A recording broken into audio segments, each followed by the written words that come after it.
Hello সবাইকে, কেমন আছেন সবাই? আমার সারা দিনের টুকটাক কিছু কাজ আপনাদের সাথে শেয়ার করলাম। সারাদিনে অনেক ব্যস্ততার মাঝে যাই, বাচ্চা সামলিয়ে সাংসারিক অনেক কাজ থাকে। আপনারা যারা আছেন, যাদের দুটো বাচ্চা সামলাতে হয়, তারা নিশ্চয়ই আমার সাথে রিলেট করতে পারবেন যে আমি কি বলতে চাচ্ছি। আসলে সবার প্রিয় হতে চেষ্টা করে সংসারে এমন অনেক কিছু করতে হয় যাতে সবাই ভালো থাকে।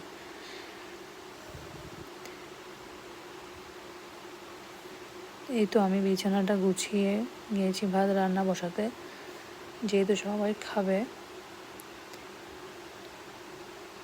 ভাবছিলাম ঘরটা গুছিয়ে তারপর যাই, তো ঘরটা গুছিয়ে সেদিন ভাতটা বসাতে গিয়েছিলাম।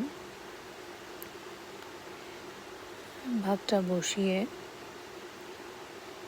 তারপর গেছি মাছটা কেটে নিতে।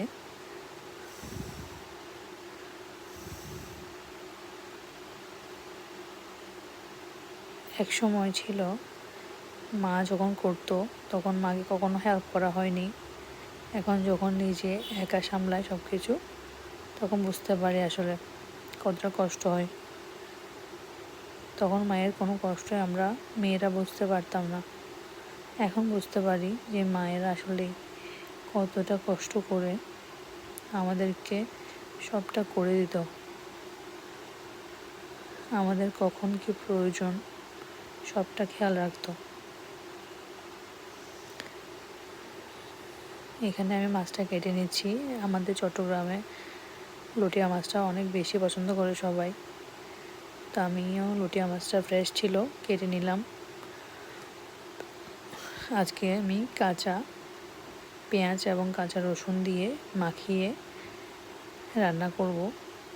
এটা অনেক টেস্টি হয়। ভালো করে মেখে কিছুক্ষণ রেস্টে রাখলে তারপর তেলের উপর বসিয়ে দিলে মাছটা মাখো মাখো অনেক টেস্ট হয়।